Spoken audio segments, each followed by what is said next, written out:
For more on Hamlin, let's welcome in our own Brady Quinn. Brady, you just heard the news. Damar Hamlin's story getting even better, cleared to return to the football field. What was your initial reaction to the news? Obviously happy to have him back in the game of football. And obviously if that's the opportunity he wants to pursue. I mean, I'll be honest with you, as a former player, just witnessing everything that transpired and took place, if I was him, I'd probably have a hard time, being able to go back and getting over mentally, if something happens again, could that potentially happen again? I think that'd be tough to be able to overcome mentally more so than anything else. But clearly he's got a clean bill of health from multiple doctors that are all in agreement that he is indeed able to go out there and play. And so more power to him. But I think the best thing is obviously what he's done since that incident and the ability to draw so much attention to CPR training, the importance of CPR, everything from that, and utilizing this platform in what was a really, really scary moment and then making some good out of it. So happy for him, happy for the Buffalo Bills to get back a guy who's been an inspirational piece for their team throughout the course of the season and even through this offseason.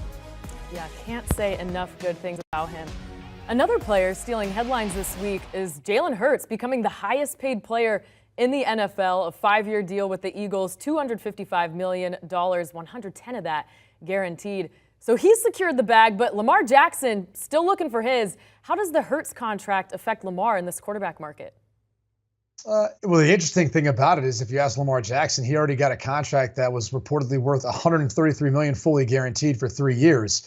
So if you look at the guaranteed at signing, which is one of the metrics or one of the points that I always look at in a deal, I'd say he's already turned down potentially a better deal than what Jalen Hurts has gotten. And if you look at the signing bonus, it's not as significant. In fact, you'd have to there's other position groups that have gotten greater signing bonuses, which is also another key point when you're looking at a contract deal that you'd like to see more from.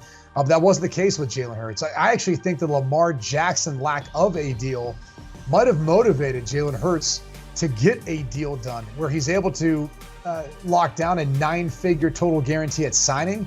And even though you've got the average annual value, that's the most we've ever seen in the NFL, and that's all well and good, but the truth of the matter is it's pretty irrelevant in my opinion.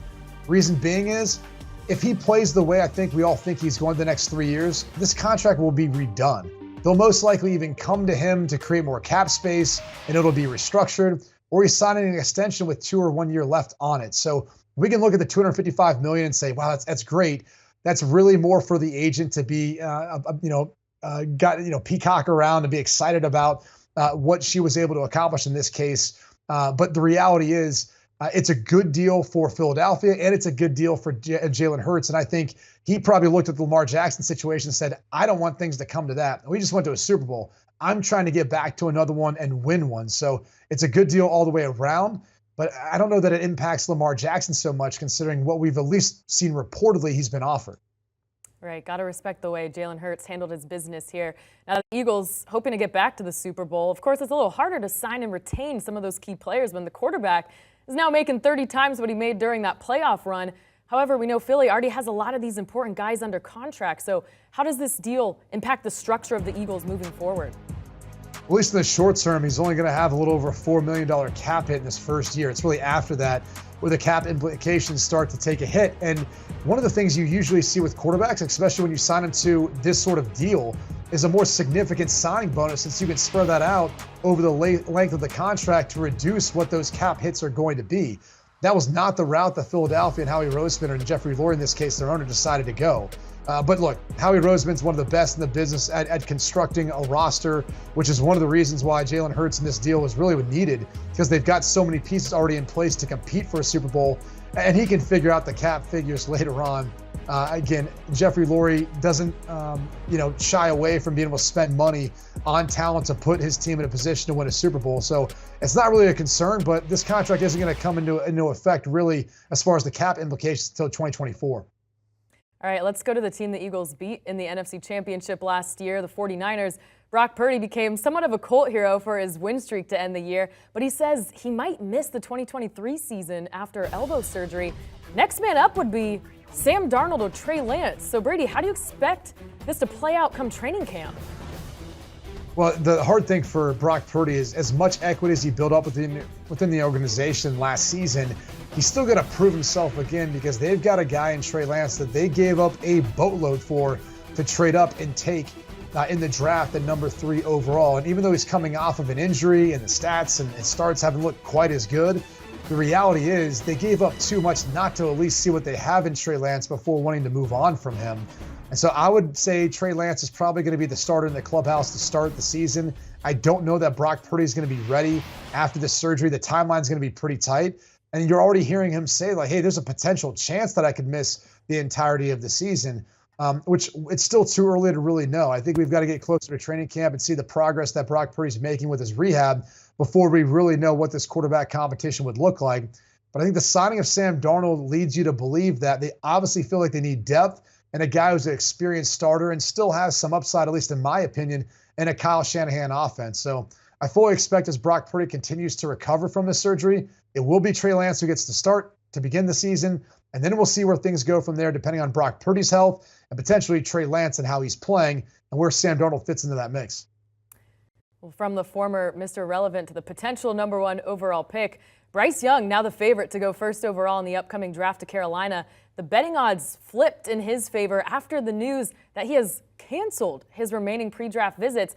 He's only met with the Panthers, Texans, and Raiders. So, Brady, do you think Bryce Young is actually headed to Charlotte, or is this just smoke?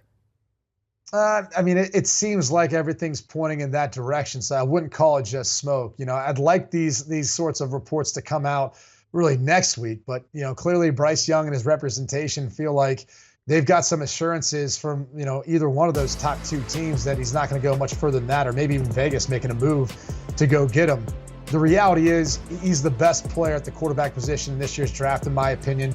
Everyone's going to make a big deal about the size. I'm not worried about the height. It's more the weight and his durability and how that factors in. But he plays the game in a manner I think that's very easy to transition to the NFL level. He's a guy you can build around and have success with, I think, at the NFL level, given his style of play. He's accurate.